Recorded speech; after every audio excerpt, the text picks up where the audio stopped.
Well, it's nice to finally have Koya back in school. Yeah. Yeah, last week was crazy. I mean, more crazy for Andrew, I guess. So I went to a trade show in Las Vegas. It was a magic trade show, everything fashion and the product related. It was awesome. But our daughter, Koya, has a perfect timing. Like every time I travel, she gets sick. So poor Andrew had to deal with her for a large part of the last week while she's home and working, being a super dad. So thank you, Andrew, for dealing with all that. And I know that, when you run a business and have kids, when the significant other travels and just leave, it's always hard. But we also get so much out of it when we do that. So yeah, having the support of the other person is very invaluable. Yeah, I think it's one of the reasons why looking back, because obviously when I started this company, we didn't have kids. But something I appreciate more now is not having like the pressure of a boss to think about, when you have to kind of like take time off to take care of your family. I will say that things were probably a lot harder when our company wasn't as mature, but yeah, it's stressful. It's never easy to like deal with the sick kid at home when you've got work to do. But yeah, so we're on our second episode now of our business design podcast. And in our last episode, we kind of like talked about why we wanted to do this thing, talked a little bit about your sort of origin story. And to kind of recap, Lisi had a great corporate career at Skechers, the shoe company. And just, you just were looking, you knew that a corporate sort of 9-to-5 job wasn't for you, even if it was in sort of like your dream industry, right? And you had quit that job to go work in Web3 and sort of project there. Ultimately what that project wasn't successful, but it sort of pivoted and turned into like another iteration of this brand company that you're trying to start.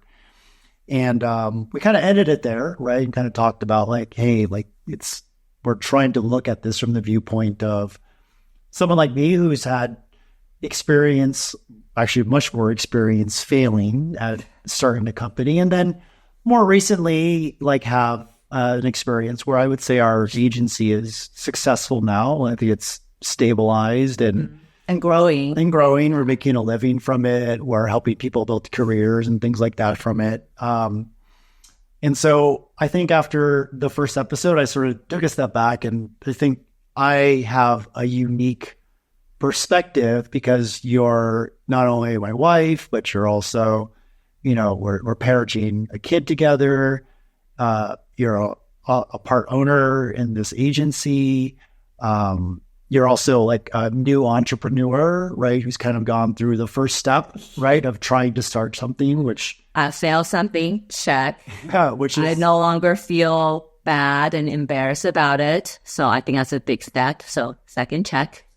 Yeah, and I think like the whole point of this is to like kind of point out perspectives that, like when you walk into entrepreneurship, I think you kind of think and assume a bunch of things. And then as you go through it, you get a dose of reality. And then as you're going through it, I think you as people change, as they kind of go on this journey.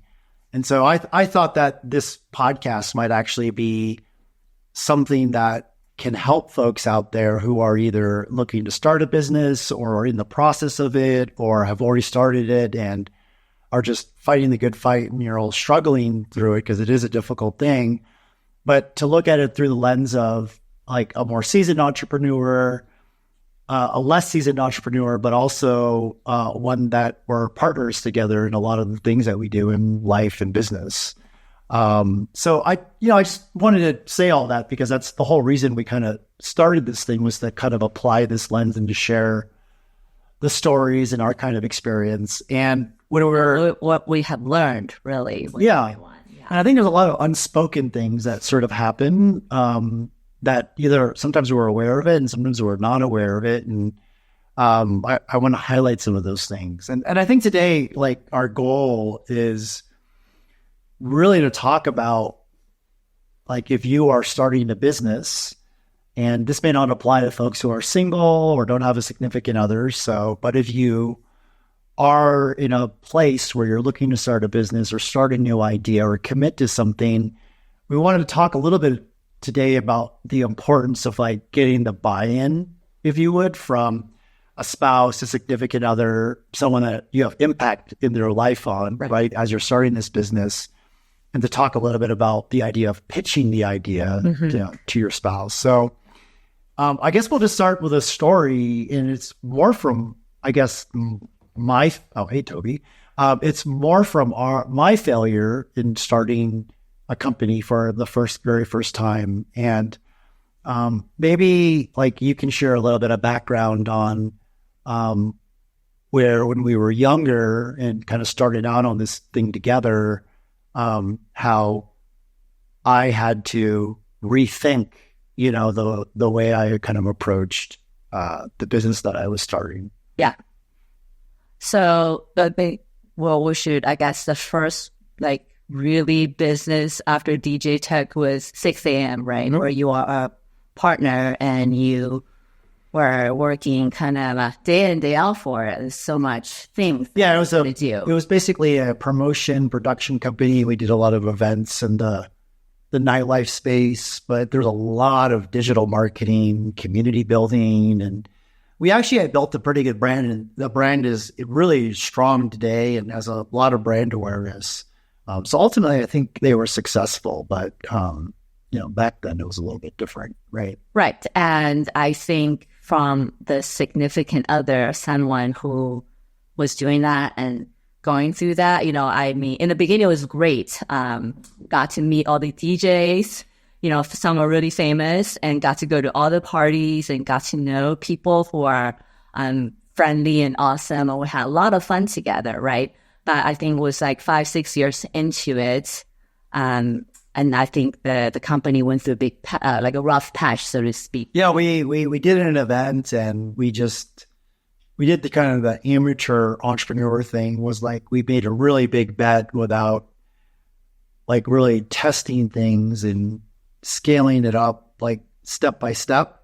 We just kind of like took the attitude of like go big or go home, and we almost went home. Yeah. So as a witness to all the things that Andrew gone through, I mean, I think as a significant other, we're like in our early 30s at that point, late 20s. Late 20s, yeah. I started asking him, like, why are you doing all this? What is the ultimate outcome that you're trying to achieve, right? Because to me, this kind of job is great for when you're young, but as you get older, when you're thinking about having kids and all that stuff, and we did decide that we do want to have a child just to have the parenting experience. That I asked him, what is the ultimate goal and what is the highest and biggest thing that you can achieve with doing this, right? I look at the industry leaders like Insomniac and Pasquale, and what like he has achieved the pinnacle of that industry pretty much, and you're still kind of living that nightlife lifestyle. You're going to festivals and parties, and you're staying up really, really late, right? And I just didn't see that as a option for our life together going into the future, because I don't want that. And I think a lot of women out there will feel that same way. You might support them when you're young because it's fun, but ultimately you get to the point you wonder, is the why and the ultimate result really worth all this? Mm-hmm. And if the work and the goal even lines up in the end, right? Mm-hmm. So we had a talk. I had a serious talk, right? It wasn't like, if you don't do this, I'm going to break up with you or anything like that. But I asked him to really think about why he's putting all the time and energy into this and what is the outcome that he's trying to achieve. And I think a few months later, he pretty much quit it. Yeah, I gave up all my equity. I actually took debt away because I had brought some friends and family in as investors into the company, and I just didn't feel right, like leaving the company and, leaving the company, number one, and then just leaving their debt with someone that I couldn't. So I personally actually took on all of their debt and paid it back personally.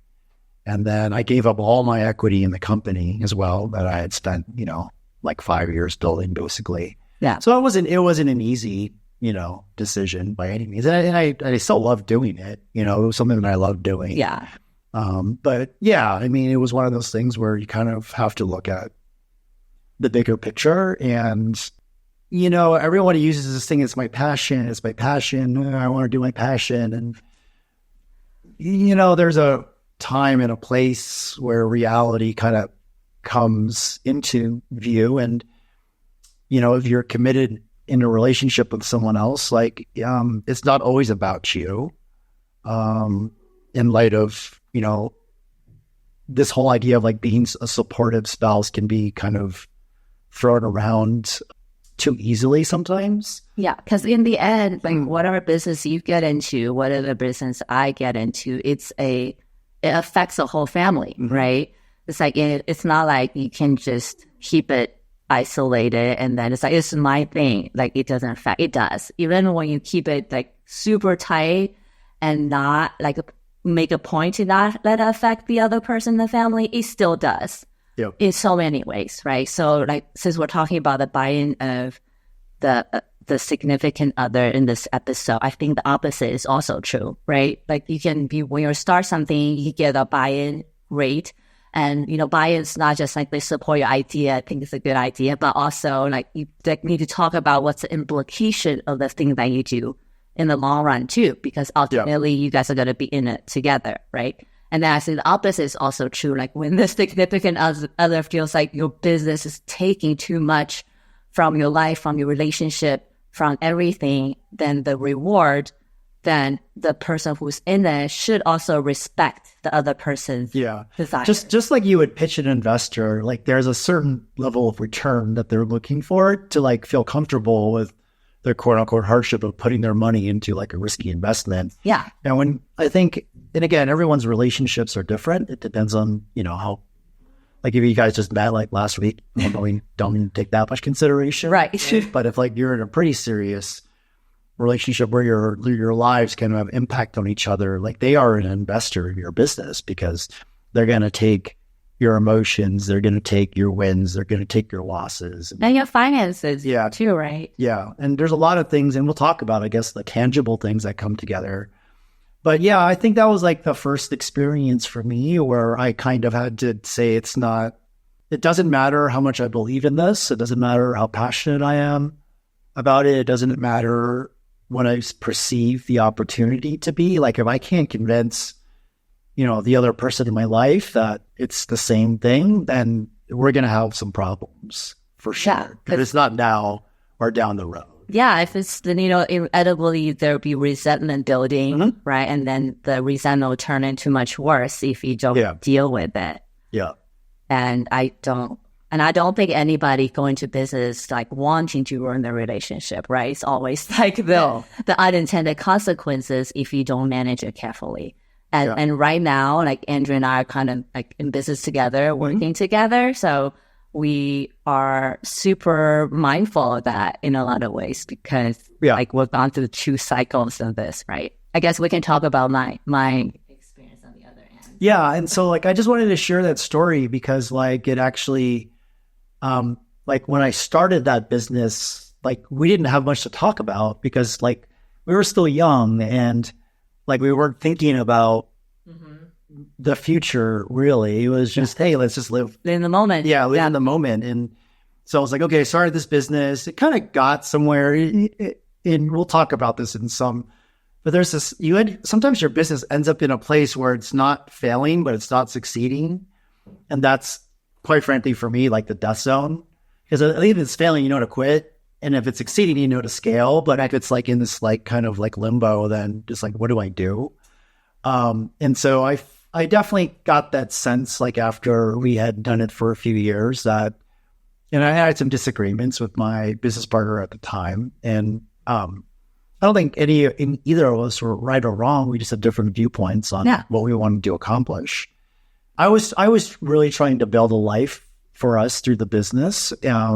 And, you know, I think we just had disagreements on ultimately like what that life looked like. Yeah. Right. And I think that's common between business partners, right? Ultimately, you always get to a point where one person wants to go one way and the other person wants to go the other.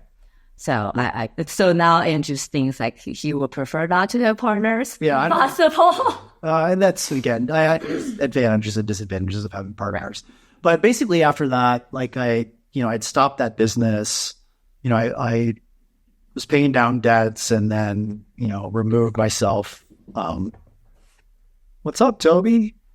And then removed myself from, you know, the company and gave back all the equity. And then I kind of had to restart again.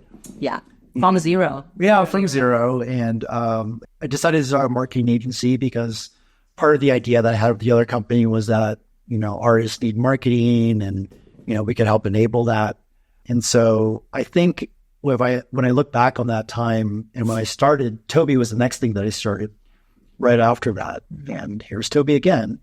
But after I started Toby, it was like started from square one. And I actually realized it wasn't starting from square one because I had already had the hindsight of like, hey, this is what it takes to get a company started, to get some awareness about yourself and to get your first few customers. But then, you know, we kind of figured it out and we were able to grow and, you know, build a business out of it.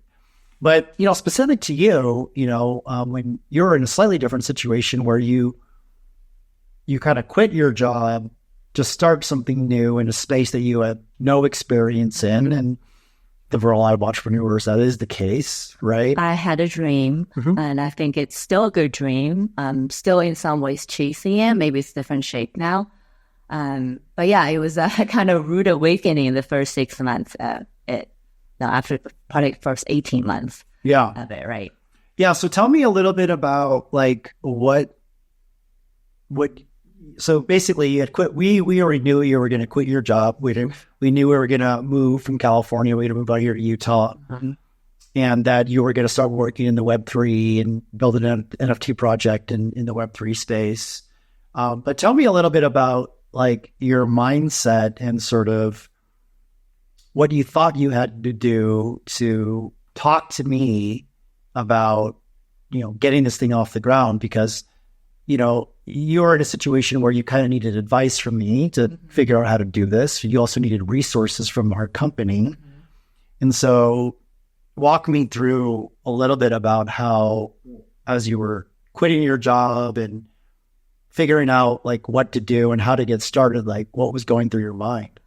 Yeah. So I think when I quit my job, and, you know, I think Andrew mentioned that it was kind of a dream job. I've gone through from, you know, I started out my career after graduating university to be in construction management. Then I was in consulting for a good 5 years. And then I went back to school to study fashion design and forward design because I knew that the consulting world and the business world wasn't for me. And then deep down, I'm a creative person. I need to make stuff, right? So then I graduated. I, you know, was very lucky that I was able to find a job. I think I was even during like the financial downturn, you know, it was like in 2008. Yeah, 2008 is when I think I went back to school 2010. And that was the time like no college grads was able to get jobs and all that stuff, right? So I was lucky that after I, you know, graduated my second school, I guess, fashion design, that I was able to land jobs with Steve Madden, and I worked with Adidas for a tiny bit and then ended up at Skechers. It was a dream job in every way. Like they gave me the creative freedom to create whatever I wanted, and I got to travel, got to be on private jets, got out, you know, yachts in Miami, and all the glamorous side of that comes with working with such a big and well-funded company, let's say, right? But I think I'm always someone, but I think with every corporate career, you ultimately hit a point where you wonder if you hit a point where, you know, do you want to keep what you have or reach for more? And that reaching for more often means you got to have a lot less in the beginning, right? Yep. And I think I'm stubborn in a lot of ways, and I have kind of gone through life just following my hunches and intuition and my just sheer desire to want to do something and just went to do it. Kind of did my life all the way up until that point, and I think I've been successful here and there, right? So jumping into a business was hard. Why? Because, I said, like, I had this big dream. I had this outcome I want to accomplish, right? It's going to be a successful project. I'm going to make tons of money. I'm going to do the things I love. So you really thought that there would be a linear path to getting there? Yeah. I mean, in a lot of ways that, I can only, go by what my own experiences are, right? And I think a lot of times that is a blind spot that we as an individual don't even realize until. Because my first thought is like, everything is working against you to get something new off the ground. Right. And I walk into it knowing that I have to do something pretty special to make this happen. But there's probably a very good chance that what I'm starting out with now is not what I'm going to end up with. But you can only say that after you've exactly through it all the time, exactly, right? Like, I'm sure first time you didn't think it was 6 a.m. We threw a festival, and we thought that we could do a 2-day festival. Yeah. And then we lost our ass on it, basically. Yeah. So even after seeing my husband going through all of that, I think the idea of like, this is probably not going to be it, like, came across my mind. I mean, I do think that as an entrepreneur, you kind of had to believe in your idea hardcore, because everything is kind of stacked against you and the world tries to take you down. There's so much competition out there. Like, what makes me special, right? Well, I actually disagree with that. I actually think when you first start something, who cares? There's no competition. You're your worst enemy. Right. Right. And remember, we said this before, is like most companies, I heard this on the All In podcast, like most companies, they don't die by murder. They die by suicide. Right. And most companies don't get off the ground because the founder can't get out of their own way, or they don't know what they're doing. Right. Yeah. I mean, also, like, when I started, like, in my mind, it's okay, I can do the artwork. No problem. I have a marketing agency at home. Like, I'm going to be able to do this. No problem. Like, I kind of have all the resources I need to do it. But I think now, looking back, having the resources is one thing, but knowing the bigger picture, right? And then B, the connecting dots between the resources plays a huge part. And I had zero experience in any of that. So I think, when I told Andrew about what I want to do, the selling him the idea, so to speak. Right? Pitching the idea. I think I think now looking back, that I don't think he quite bought into the idea in the beginning. I don't buy into any new idea into the beginning. But he was willing to take the chance and take the risk to, we put some money into it, and then we divert a lot of our resources towards it to see where it goes. And I think in my mind, I have all I need to make it successful. Like, of course it's going to be like, I should just keep going, and then I'll get there. Right. And I think 3 months into it, 3 or 4 months into it. And to explain something, like, my mindset when you brought this to me, of course I'm skeptical, because I'm skeptical of every new thing. Yeah. Right. Because I know. Especially that industry, right? Yeah. Anything that is like starting a brand from scratch, like, dude, it's like 1 in 100 that get it, Yeah. But also I feel like I happened just to pick that one industry that, like, the industry itself was so new and still trying to figure itself out, right? So all these people, like, new people jumping into new industry, nobody knew what to do and what's going on. Obviously, the people have more experiences, business, like having business experience doing other things, are going to get more further ahead, right? And then for creative people, like, who got into it because the idea of it, the art of it, the idea that you can sell art digitally to anybody in the world is so attractive that I think a lot of creative people jumping into it thinking that, having the visual thing will be enough. Like, you get a community going and then you kind of see how it goes. Yeah. And I think that it was, not looking back, probably the exact wrong way of approaching this. Right. Yeah. I think, I look back, I kind of pegged our chances of achieving what you wanted to achieve, which was a sold out mint and a community of 10,000 Discord members or whatever. at 5%. That was from the very beginning. I'd always pegged that in my mind that we have a 5% shot to achieve exactly that. But to me, the more important thing was that you had to get started somewhere. Yeah. You had to experience like coming up with an idea, directing a team, getting people who are half in it, half out of it, half committed to it, fully committed to it. And more importantly, like you just needed to get going. Yeah. Right. And I think when I look back at that time, like my job as your significant other is not just to be, oh, that's a beautiful idea, I wish you the.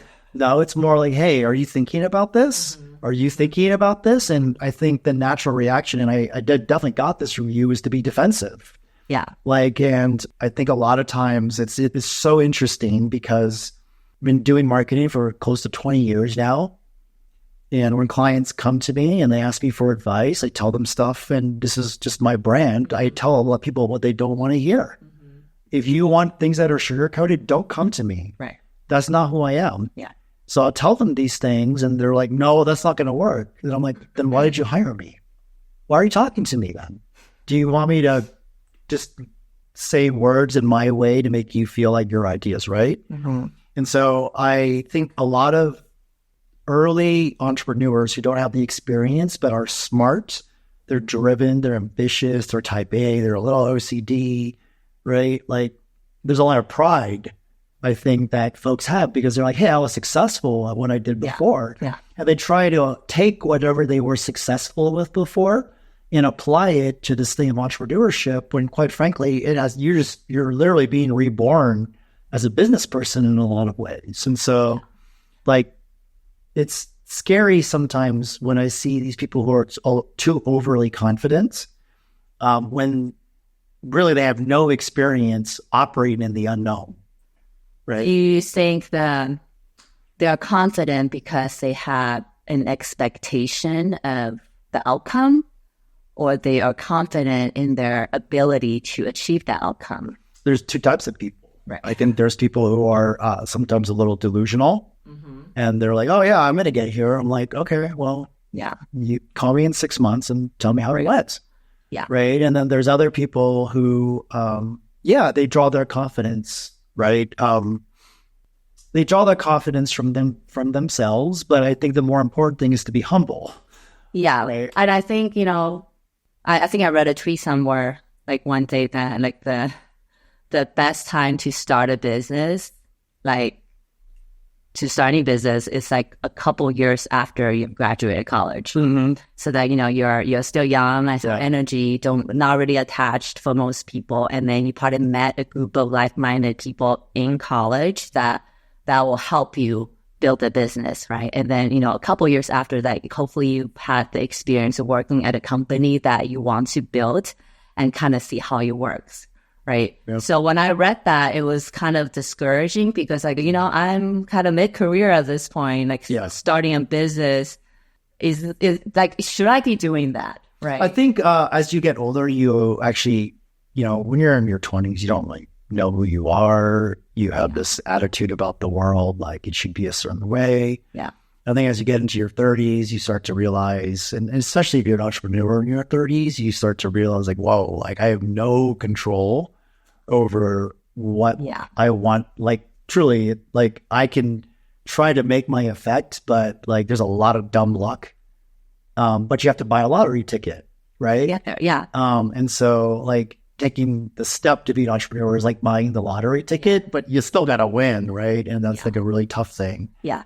So I think when I told you about the idea, we went ahead to do it. We bought the lottery ticket. But to Andrew's point, he never thought it's like we're not going to win anyway. We're not going to get the jack. If anything, we're going to keep buying more lottery tickets. Right. I was like, okay, we got to be ready to buy more lottery tickets now. Yeah. But I think it was, I think I don't regret it whatsoever because taking that step of quitting a really awesome job to do something that you had no idea about was in any way, shape, or form is a huge step for anybody, right? That's the first step if you're a true entrepreneur, I think you have to I always see life as a zero-sum game.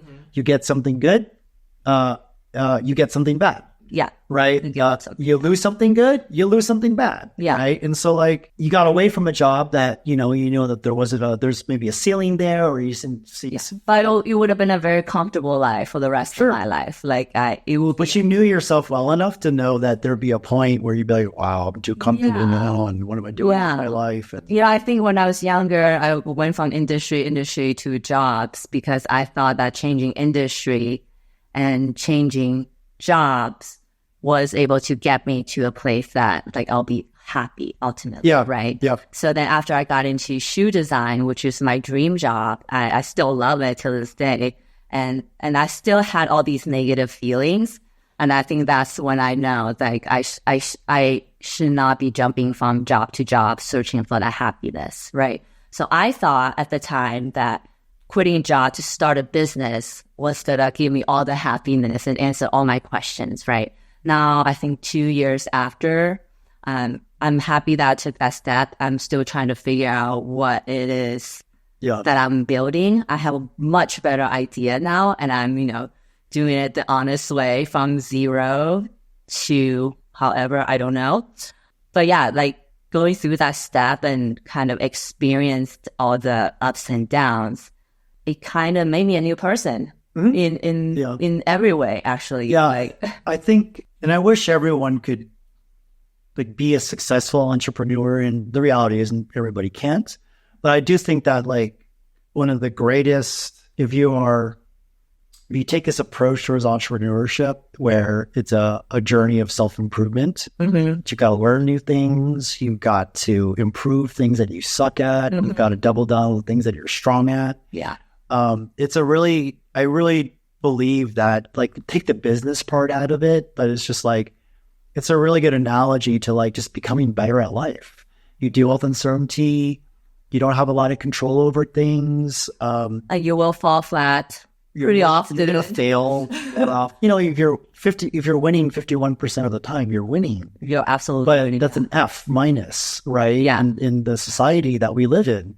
And so as an entrepreneur, I'm like, hey, if I'm winning 51% of the time, that's a good effing batting average. Yeah. I think, we, in media, we often hear the success stories, right? And then we hear them talking about, I have failed many, many times. Sure. But knowing all that and understanding and going through it is completely different, right? Yeah. That's why they're saying like nothing beats experience. Yeah. No matter how many years. I feel like the new entrepreneurs, and because generally speaking, if you're going to take this leap towards entrepreneurship, if you're a new entrepreneur, you're probably, like I said, an ambitious person, you're a type A person, you probably were getting really good performance reviews, right? And I think a lot of times we walk into this and we're like, oh, like I know what I'm doing, like I've been successful. And we realize that like, we're not even playing basketball anymore. We're like swimming. We're playing golf. And like you come to the table with these tools that equipped you well in swimming. Right. They have nothing to do with golf. Yeah. But I also kind of realized, when you have a job, like, for anybody who's never run a business, like I know tons of people have done both and have been successful at both, but for anybody like myself who's never run a business and have many successful jobs, I was always a top performer, right? There is a sense of ego and self-confidence that comes with it. And I don't even say it in a negative way. That just like your experience kind of builds who you are, right? Why would you doubt yourself when everything's been going well in your life? And when the whole thing happened, it's what Andrew's first thing, I think he said, he was like, congratulations, now you have failed at something. Because that is kind of a big milestone in life. I failed at something that lost money that had an impact. Correct. A lot of times when we fail at work, you get a back. What the fuck is the impact? Right. You don't still feel get the paycheck. You still get a paycheck. Yeah. You might feel the wrath of your boss, but then you talk shit about them after, like you just kind of, it doesn't affect your daily life, right? So that was a big awakening to have to like jump into it thinking one way and then realize like Jon Snow, nothing. Right? Yeah, I mean, it's I I think some people walk into it, and I think this is the rare exception, with a true beginner's mindset. Right? I'm smart. Hard. I know nothing. Most of us are like, you know what? Like, I'm really organized. I'm good at communicating. I'm a good biz dev person. I'm great at sales. I'm a great product manager. I'm this and that. But you might suck at finance. You might suck at HR. You might suck at managing people. Hell, you might even suck at managing yourself. Right? And so I think, I guess the point of all of this is to kind of say like, hey, you know, as you're walking into this like world, you should absolutely use the tools that got you to where you are, but also know that those tools may be completely irrelevant. Yeah. What you're starting to do. For sure. And, you know, now I can talk about it like, okay, now, like I don't really have a negative reaction towards it. But I think in the beginning, when I told Andrew about this idea, like I didn't know his skepticism and all the, you know, business questions obviously would kind of put me on a very defensive place, because I think it's natural too for people to feel like you don't know this as well as I do. That's why you don't know. Yeah. My idea is so special that you don't know how special it is. Right. And having even, you know, so going through that, and then most of the time, the hardest thing you hear are probably the truth that you don't want to hear, right? And I think, you know, we're kind of like gone through a lot of arguments during that time, because I feel like as a husband, he should be supporting me, right? But as a business coach, it's kind of his job to tell me all these things that I didn't think about. And obviously, both of these things would kind of put me in a self-doubt and low self-esteem place, because I realize like everything I know and all the things I've done doesn't really mean much right now. I mean, it means something in the long run, like all the skills I learned will come in place, and it has, but it's kind of the place you had to restart, and then the ego comes in, and then you don't really want to listen to your significant other, because you kind of put them in a defensive, like put yourself in a defensive position to hear what they have to say, right? Yeah. So so that was kind of a rough period, and then having gone through that out of the other end now, I think it was an invaluable experience that I had experienced all of that, because, you know, I'm Chinese American. I grew up in a very typical Chinese parenthood. Like, you must get straight A's, you go to college, you know, make money for, like, you cannot fail, you bring shame to the family kind of thing, right? So I think all my life I've had that expectation of myself, and I think in a lot of ways that was probably one of the reasons I went from job to job, even though I realized like probably no job's gonna ever make me happy, having a boss and in a very structured environment where you gotta do review. But then like most of these like reviews are so much bullshit, because how much of it is actually true that you are like telling people, like, or your boss are telling you, right? So I feel like I never took the chance to put myself in a position that I would fail. And I thought that having had a pretty successful career as a shoe designer, getting into this will be a good transition. Like, I've got it. Like, I was so positive, and I was excited to get it started. And I thought that having that energy and just that shared desire will get me to the place I want to be. And that's not the case. Yeah, I know that working hard and doing the thing you need to do is just the entry requirement. You have to do something exceptional to win. Yeah. And most of the time, we're not exceptional when we first start out. Yeah. I mean, to caveat to that, though, I don't think all the entrepreneur who's starting business has to be the best at what they do. No. Right? You'll still make money and make good living, just do like 60 to 80%. Yep. But not to say that's any less problem than the 100%, the people who are doing it at 100%, 95%, right? Yeah. The problems that comes up and the issues you have to deal with yourself and the business are probably similar, just different versions of it, right? It reminds me of this quote or this short that I saw from Kobe Bryant. He was basically sort of explaining like, hey, you know, we keep having these issues with, you know, we treat winning one way and losing another way. But the reality of it is, whether you win or lose, like, you wake up the next day and you do the same thing again. Yeah. Like, it doesn't stop just because you win. right? And so like, you shouldn't stop because you lost. Yeah. And I send you this quote, but there, in Wimbledon, I can never say this exactly right, but in Wimbledon, as you walk out on the center court, there's this sign. It's a very famous sign that says like, if you can meet with disaster and triumph and treat basically both the same, like that's when you know you've won. When you know that victory and defeat are essentially the same thing. You see a lot of those things in Buddhist, like, teachings and things like that. But it really is true. Is like it doesn't matter if you win or lose. You still need to get up and do things the next day to improve and to iterate and do all that stuff, right? And so the end goal isn't to win or lose. It's just to keep working. Yeah. And to keep moving towards like progress, right? Yeah. So like, I'm glad that I took that step, right? Yeah. And I'm glad I'm at the other end of it, and then kind of kept the things that were working, and I'm kind of expanding and building on top of it. Yeah. But it's a slow process, right? It's like, you went from like, oh, maybe that's a 1 year trajectory to maybe this will be 5 years. I might be doing this for the next 5 years and not making any money, but and honestly, for anyone out there, like, you're going to build a real business, it's going to take 5 years to do something special. Yeah. The first couple of years, you're just trying to figure out what you're doing. And then after you figure out what you're doing, then you're building on what you're doing. And, 5 years comes up like pretty quick. Yeah. Yeah. So, we talked a lot about like the idea of pitching. We talked to the idea of there might be a situation where your spouse, significant other may not understand your idea, or maybe they do and they just don't believe in it. In the beginning, they have skepticism about it, right? And how important it is to, make that pitch and kind of have the commitment to go into it together, knowing that it may not end up exactly like we want it to, right?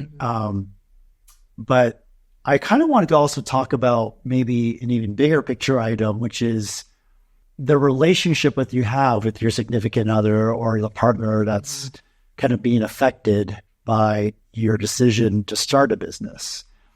And when you look at a relationship and how secure people are, how strong that relationship is, like to you, how important is that, right? In understanding your place with each other, right? As you kind of go into this thing, and assuming that you've pitched them and they're convinced and you're ready to do it, how does the strength of your relationship factor into all of this? I think that is kind of the foundation for you to even go in to do this, right? Because if you do the pitch, and your significant other says like, no, it's a terrible idea, like, will you still keep doing it or will you stop? I think both people exist, right?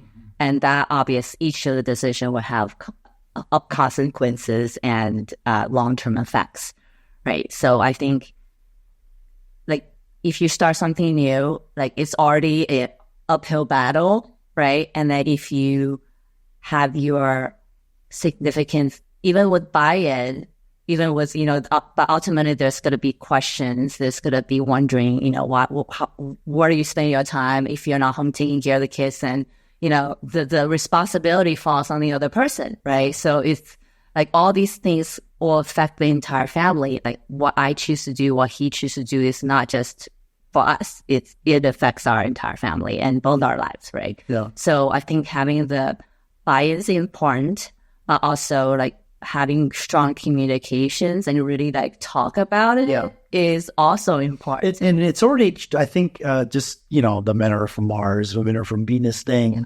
It's already, in any relationship, it's already hard to, when you have kids or you're both busy with your own lives, like it's already hard to, like be in the same place with each other and to communicate. And you talk about couples in therapy, like that's always what it's about. It's like, well, did you tell him that's how you feel? Explain that? You know what I mean? Well, no. Well, how do you, And so like we already, even without the stress of a business being there, I think it's already like, it's challenging, right? To have an intention to make sure you communicate well with each other. Yeah. You add a lot more stress into your life when one of you decides to start a business. and start from the ground up. Yeah. Right? Yeah. And nowadays there's financial implications too, right? If you need to like take out your saving to invest in this business. But what if it was like, most of the savings that we have is because you put it in. Right. But we need that money to put into this business. But then you're like, okay, you got pitched on it and you're sold. But now, like, you know, end up losing it all. If you end up losing it all, like, are you going to be mad at your partner for that? Right. And I think in a secure relationship, you're not, because you should assume that, look, if we're going to do this, that money could go up in smoke. Yeah. And that's actually what I believed when we did this thing. I was like, you know what? If it's gone, it's gone. But I told you that I had made multiple mistakes. Yeah. $10,000, $20,000, $30,000 mistakes before, right? That it's kind of a sinking feeling. But and when it happened and we didn't get any return back from it, like, okay, move on to the next thing. Yeah. But I think for you, it was a really like, oh my God. Yeah. You know, I mean, I'd never like put money in something or gone to smoke. Not even when I trade stocks. At least you get some money back, right? Yeah. So I think he moved on from it way faster than I did, because I think it was... Because I'd experienced it before. I've done it multiple times. Lost my ass the multiple times. Yeah. And then I was lingering on it. I was, started doing the self-blaming, the being really hard on myself, like the discipline, like how could I let this happen kind of thing. But now I talk about it, it's like that's definitely come from a place of ego. The reason why you let it happen because you didn't know what you were doing. Yeah, and like what makes me more special than the next person, right? Like, why do I get to succeed? I don't. I haven't really put in the legwork, so to speak, to even do anything, right? I think in the world we live in, and I get trapped by this too when I see some successful person on Instagram or YouTube. For some reason, I'm just like, oh, they just got there recently. I don't think like, oh my gosh, they probably got bankrupt once, or they started this business and failed and ruined their reputation here. Because that, quite frankly, like that's what happens to a lot of people. Yeah, but that's not sexy to talk about, right? Nobody's gonna click on I failed story, right? Yeah. I think all of us in this world wants to make money and have a good life and take care of family, right? And I think sometimes, I think we talked about it in one of the last episode, that sometimes we kind of use that as the benchmark of what we should be, whereas those people, what they achieve is actually the pinnacle of what has been done. Yeah, and it's kind of like when I meet some people, and that's what they expect to achieve. I'm like, are you nuts? Like, do you know what that person had to go through to get there? Yeah. I mean, do you know what I had to do to get here? Yeah. Right? To not have to work a 9 to 5, to be able to employ people to do these things. Like, I've had stomach problems. I've had all these, I just had all these issues, right? And like, who the fuck is going to talk about that? It is a rite of passage to go through that sometimes. We both love Elon as an entrepreneur and, kind of what he stands for. And like, I think, I was reading this book and I'm like, oh my God, like I experienced all of that on a much smaller scale, obviously. But yeah, I remember like laying down on the ground because my stomach was hurting so bad because, and some people deal with it differently. I mean, I know some people, they're very good at compartmentalizing that. I wish I had that superpower. I just don't, but it's tough, and I think the more secure you are in your relationship with each other, it's kind of crazy. It's weird when this happens, but I see spouses like the person starting the business blaming the spouse who's supporting them, right? Like, this is your fault. Like, you did this. You didn't support me. You didn't encourage me. I've seen this so many times.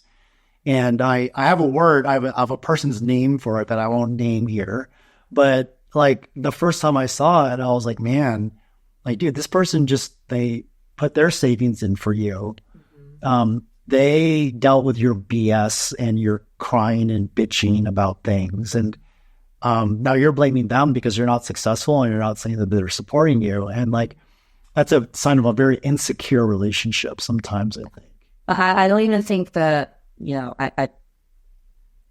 you just never know what goes through other people's relationship and whatnot. But, even if wasn't the outright blaming, there's like these little passive aggressive things people do in relationships. Like, it all adds up to and the same outcome, right? I think as you get better as an entrepreneur, you learn to deal with the stress better. Like I told you before, the things that stress me out now, like I would melt down before, that don't stress me out now, I would melt down about those things like 5 years ago, And so it's a journey of just growing thicker skin and doing all those things. But I guess I bring up having a secure or strong relationship because you're going to lose most of the time when you first start. And it's hard on you. It's hard on you. They kind of, the worst parts of you start to come out. Yeah, definitely. So, the worst part of you that comes out, and then, your significant other is kind of the first person. Yeah, they're going to bear your kids, your significant other are going to take it. And, we all try to manage ourselves off. And then it gets worse when all the things that come out is caused by failures, right? So you're like almost, especially if you were a successful person before. Yeah. Right? So you're mad about what, like, things are not working, but then taking that out or expressing that to the people who are closest to you. And I think that's pretty common in normal, in the world, right? Yeah. So now your family has to deal with twice the damage, so to speak. And I know that sometimes tears relationships, families apart. Yeah.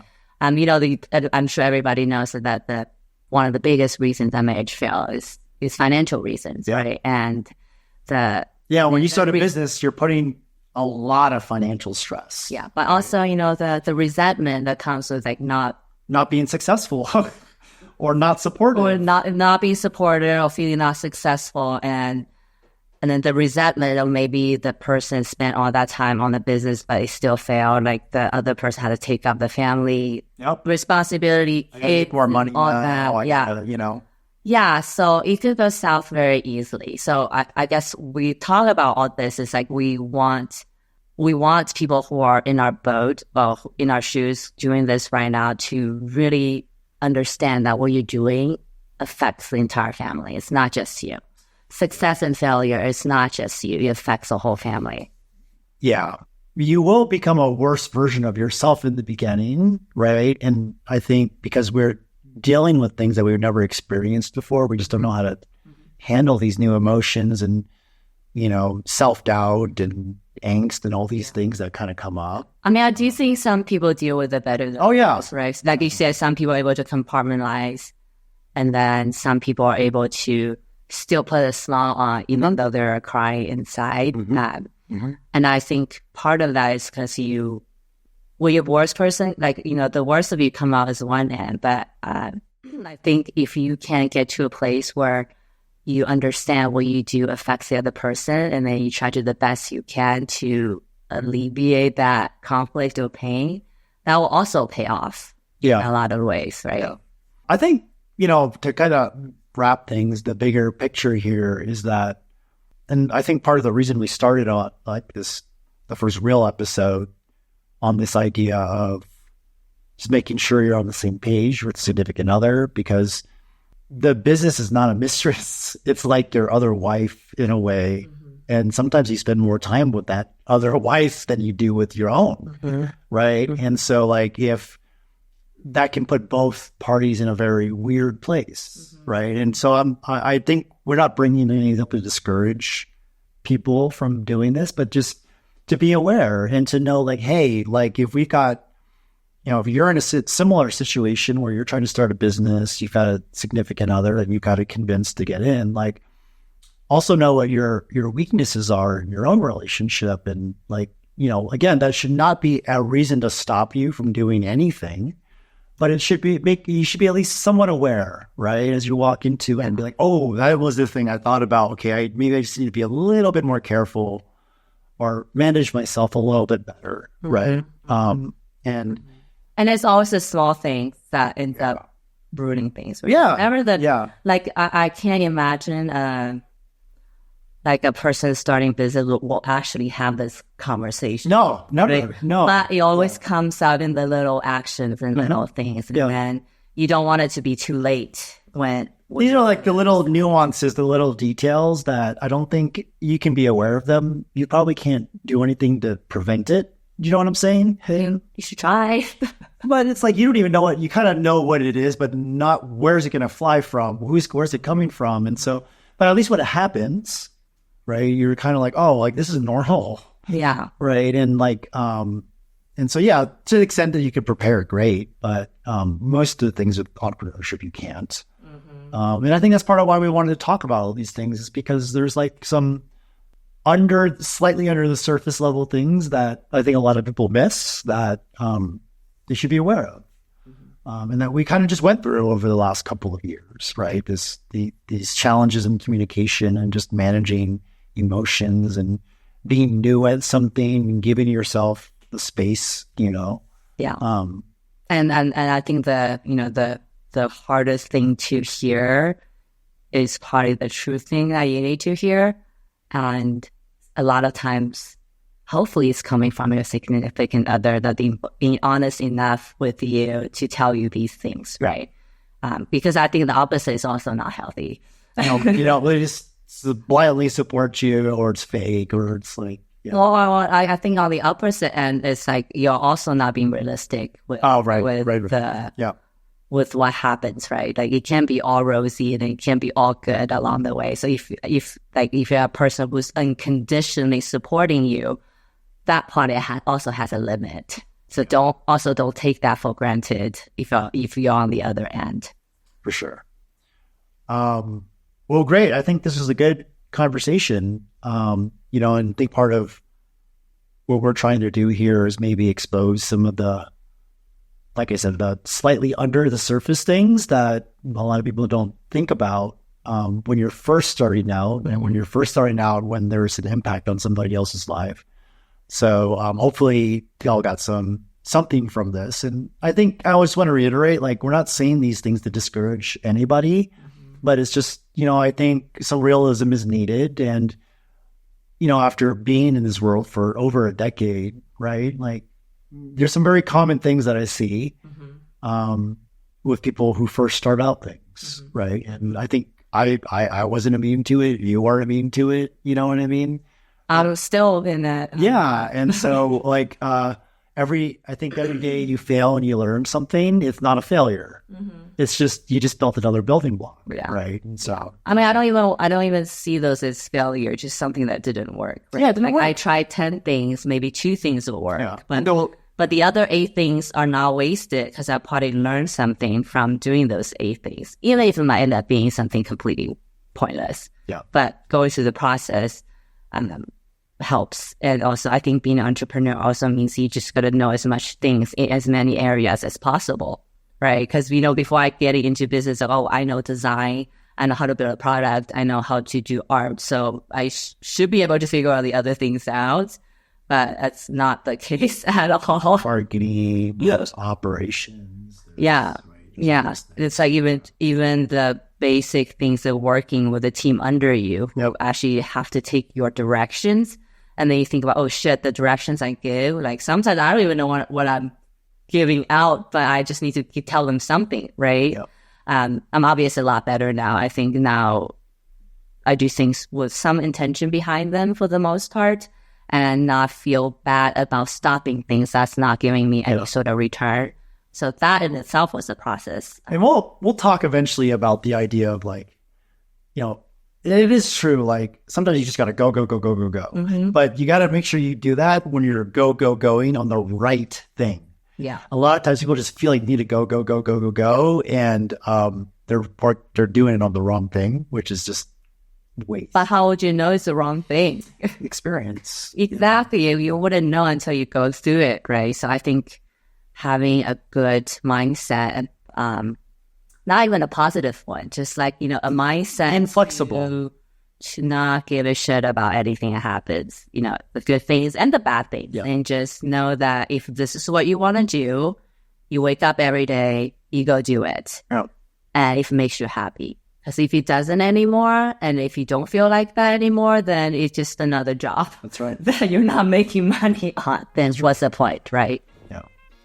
All right. Well, thanks everyone for joining us today. And, there's going to be we've been kind of planning out a lot of the topics for this podcast, and I'm pretty excited about some of the insights that we can hopefully share with you all. So looking forward to seeing you all in the next one. Bye. Yeah.